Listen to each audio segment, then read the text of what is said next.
number one immune booster for your well-being.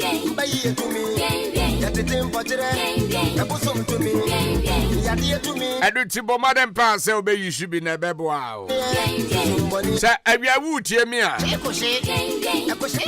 Priority insurance for Ahenkan chile. Say bambo bi ebeba udwumadie bi awudie ho a na ye omo. Omo ni soldiers for a omo gina wadwuma ne nkyai. Na say problem bi ba omo nwane because omo aba so omo ba bebo a. Say bia eya car and I say factory me pa cho wadwuma bibia a priority insurance na wu nu ho da e wa brabo me pa cho your 32 branches across the country me pa cho akemoda kede asamanka se new brave don kokro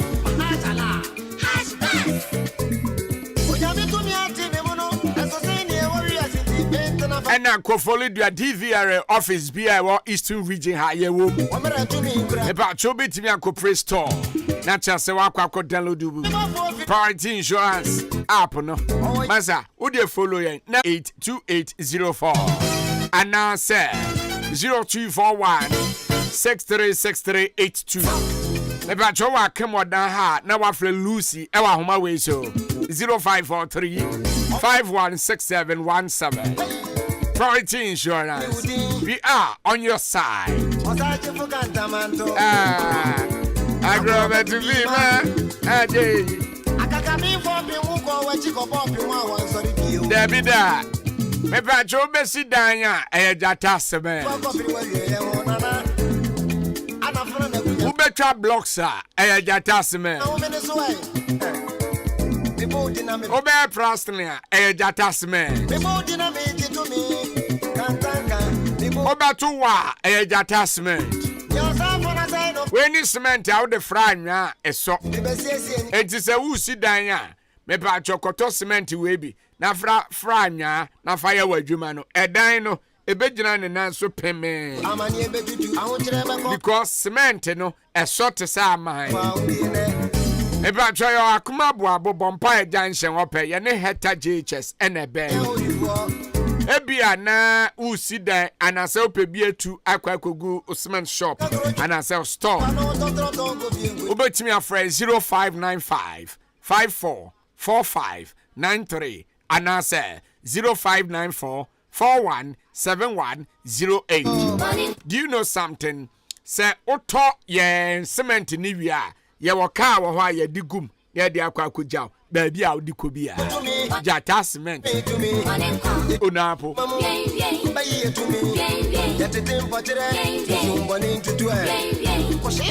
Area ma men kan jira sister ya Rose Motors se me mo amane se open motor spare parts bia na oneno edi ensa wo so e ba cho se bia pelogia na sa bobo ya royal na se bona ya keka ubia ya sister ya Rose Motors ya ne betimi aboa wo ya ma motor spare parts papa no use the affixing motor no se ne be ba cho se bia motor engine na petrol sack no engine na pe no aba ba jibi and I say bia use pump machine bia use and say generator now pe spare parts ya sister ya Rose Motors Mami Rose me cha wa wi aye o e ka na ba na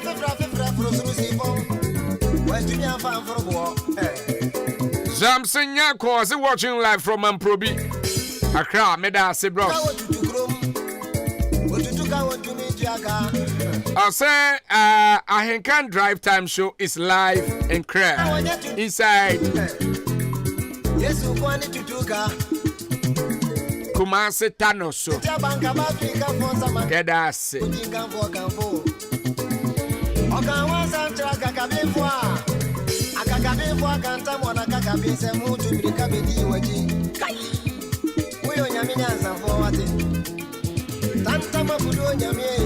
Hamza Bawa Ose wa hela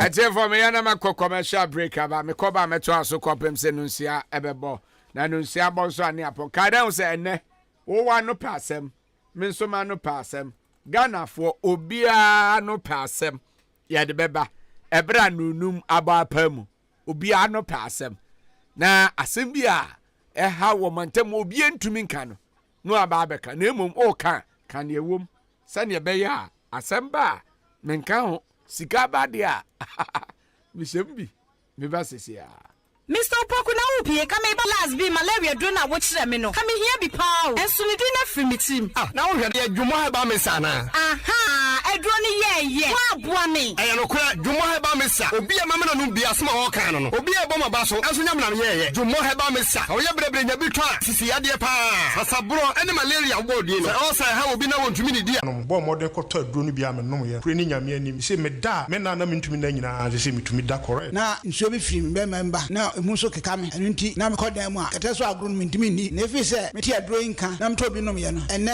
nsuo ebo ni na afi ho achimoda albia moafo Kennedy drugstore Dexen Chim ene be bia to aduro bia Minya hotel adwuma kamayo ana airport adwuma so minua wani suade hunu ene opepa wo ni nyina baby ba ko pe na wokwa saa nwoma a obobɔ so nyina ebetumi abam adiama wo Global School of Aviation Management o wopepa sɛ wo yɛ adwuma wo wiamuhyɛmu ana travel agents o pese wo yɛ nhwehwɛni te sɛ akoso agoaboaje eba no sponsor so a te sɛ Coffee Star letter na wani gye ho sɛ obɛyɛ adwuma wo ship mu ana harbor hotel attraction museum te sɛ Kakum National Park Elimina Castle Kwame Nkrumah Museum Menchia Palace Museum ene de keka ho nyina Global School of Aviation Management ade bosumi sia pe kyerɛw ebema epapa wo ni nyina abam ade ama wo eni de wo mu ni sɛ wo wie school ya adwuma ɛda hɔ ɛde ma wo emfa wo ni school a wakɔ sɛ ACHS Vocational and Technical School O and A level bra a boarding crata efi ICM UK ene ade ma wo hwehwɛ ye kyira kwan okuma ase Kentin Krono ye ne KNUST ena ebe ho wobetumi afrɛ mpelifo ɛwɔ 0553 341679 ana 0204150685 You know I'm not just trying to get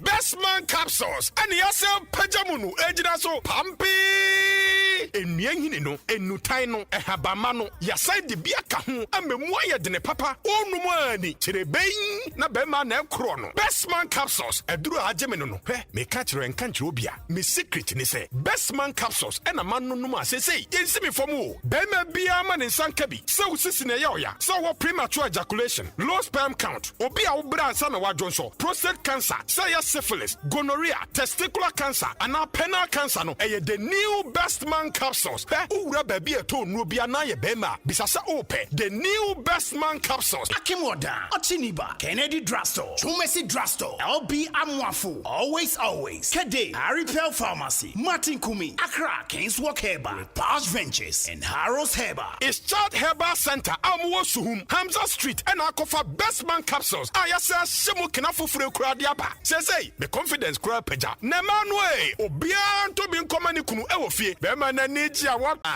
Me danyamia siatia donko da me passway. Wo say ye, muka se last year me rijame, me be complaining say na me dan no nyunti a o jame no. This year me nya company fofora wono mo board dance to the whole country. Obi ma eno ne the Justice Roofing Systems Company Limited. Wono mo forget it. Wo board dance so Peter Ampio, say nso beto, say wi abebo, say freba befa, say the etim de etim, e dan no so mpada. The Justice Roofing Systems Limited. Wono mo e na one chance papa wo manga na mu ha say. Me kan na me chenche mu akwa kosi say. Open chance papa de long span roofing systems are empada it say standing sim, self-lock, IBR6, standard 6, and IDT and MSL. In chance BR, the Justice Roofing System Limited. I swear now bet me papa 20 years warranty. No the place one more say boom umpe we now pede. Umpe kaya motum de big da afi me say me our real person say kai. The Justice Roofing System headquarters no ewon crimes. Sarasuna ya baby branch baako ewa akem oda ye ne Heta Primary School ena edin hwe animu. Nati sa ebia o bo wo dan ni so. Ye free estimation at the mark customers. Ye sign so wonua ye de be ma na de abo wo dan ni so. Nti se wo bo dan ni so a ye the Justice Roofing System ena ɛwɔ sɛ wo frɛ yɛn sɛ wo akemoda ɛne ne mpatam ha frɛ yɛn 0244 44 03 62 anaasɛ 0264 187012 ana 0302 947796 the Justice Roofing System. Sounds so na nadia na opese wo digu so ade potoka se me ka de metal process wono mo sounds so eye ho adwum Freddy Justice Roofing Systems Limited se sie wanyankopon timi ade me ye nwanwa me pru so oye ade wantimi ahwe wo ma no a wonkwa na so tie no ade we die awrade atawro ma ye wanyankopon wode ne doctor nya Akwaaba odofo yade biada obetu agu diabetes, hypertension, pressure. Utina yo ya yam no yo ya. Onsa yo titriti wano yo feri. Usori ye. Wo pa wo wani subriu. Usisi wonkoto dwe. Adie ene hawo. Fibroid anase stroke. Besro bomodia bema waye mre. Entra okra ma yire enyojo. Bomodia ne fre. Basam of Girat Hospital Dr. Nyako Dano. Na wamwa wakwami asenye na emu. Ewiase de wo wa hodia na wonkwa. Anwodi de echigine number no na frɛ no entra wo tie me 0249487382 ana 0208138048 Dr. Nyako Basam of Girat Herbal Hospital Momo ni adwuma wa ya de na wo ye de hey Akwasi hwade ujafo ena ne car engine awuo ya esi wodro so fitting shop wo no bra enyo ne kamfu si horse engine oil man no oge ene ne kyerɛ PSA bra me na masam no akrabato yakasa se sea horse engine oil no ene wo special additive a ehuru engine mu emade akra ene me ne eka ba fie na me fa the whole world open quality engine oil sea horse ene wo so say private cars taxis commercial and heavy duty trucks enu ti no me kanfo sea horse 15W40 and 20W50 ama drivers ene ka wona fo nyina afi motorbike aboboya ena pragiafo no mumu de mu hia eye sea horse special 40 enu ena riders any mechanics e wo se mo use you unua no kure wo mu ni say seahorse product ena ye papa ani bonso e wo fom semi frimu fia e free na kro seahorse engine oil nkoa na begu me car engine mo ene fra seahorse for 0244 577 559 and 0240 800 007 seahorse product aye e wo mi nipadua mu no e bro madwen ene menti ase so e ma Dominion herbal powder empa wo hu da biara da asem no na da ho no Dominion herbal powder enwanso anya wo nsuo hie wo tea cap mu na da treketo ase biagumu wa twa nseti yanum wa wie Angels Dominion Herbal Center won kokko ene de aba apemfo aba atom mo manufo ene nkwada woni mfiedum ye ne de wonka ho dodo afre 054 315 8195 FDA agi edwadie nkratoyi atum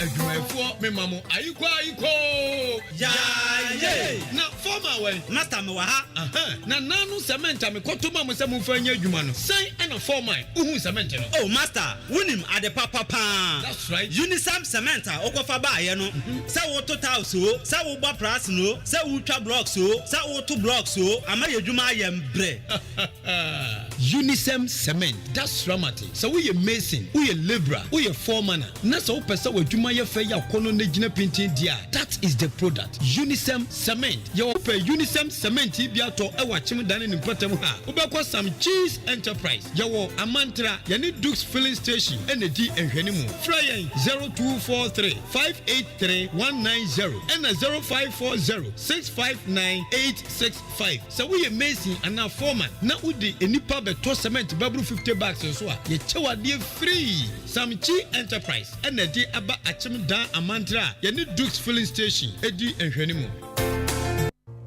sweetheart me check ya dia wa kire abasisia wa me basisia na Mr. E no wafa de hey Mr. E dia hu hia o papa ai odo e wo se hu hia me hu ba hia wampa esan say E-man capsules Express Healthcare e dia badwa so eno na mema ya memma canteen kan kasa obi a sexual weakness low sperm count and now the boy near kakrabina na beseko kojo to ana prostate disorder bi na how no me pa chaw E-man capsules aka Mr. E emma wa ye bema mu sese de E-man capsules no ya shemu kenan kasa ama unumu abema obebo adwuma birika Express Healthcare and the E-man capsules emema dromapa ediaba na nuachi no omo the express garlic bitters ediaba dwaso obi a wo asthma diabetes stroke and how high blood pressure anai bia wo nan no nsaye titriti kakra no ana waya kese abro so no eye express garlic bitters ebema oswate E-man capsules emema dia express garlic bitters emani memma ne nkoda nyina numbi nanso de onu fie dumienu entimi numbi wo hwehwe express healthcare no watu dodo a ko adenta pantan ewon kran Akimoda, Ochiniba, Kennedy Drugstore, LB Amwafu, always. Kede, Repair Pharmacy, Martin Kumi, Accra, Kings Walk Heba. 240 Express Garlic Bitters. Mr. Inie, emema, ya bebo adwuma brika. Say ya.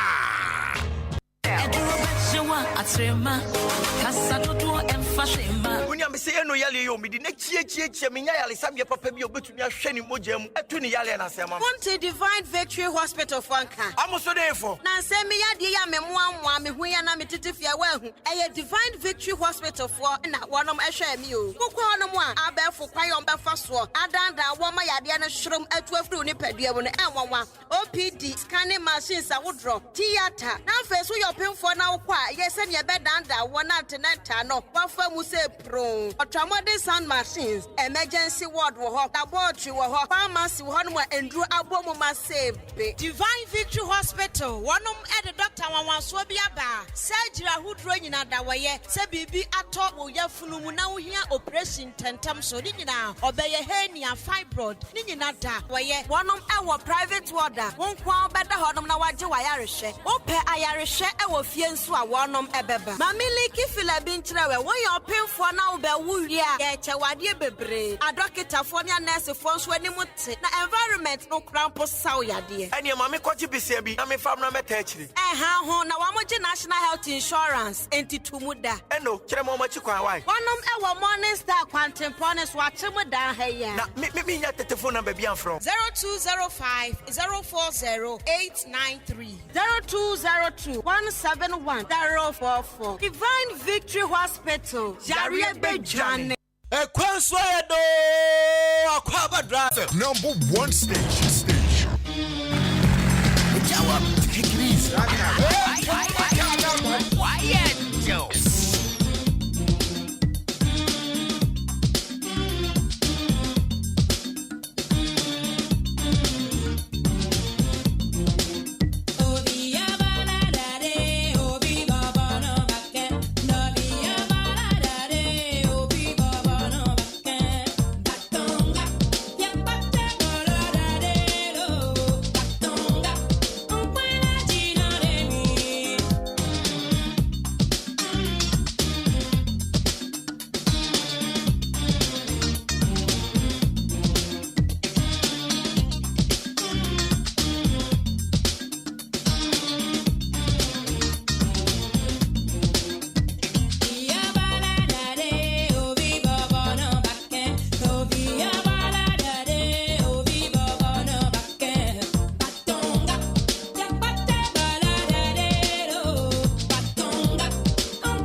one, sexy girl, oh my man, Lady Bougie, come say la, oh my we did it. Come on, baby, say more daddy sugar, lovely, baby. Say more way la.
Sugar.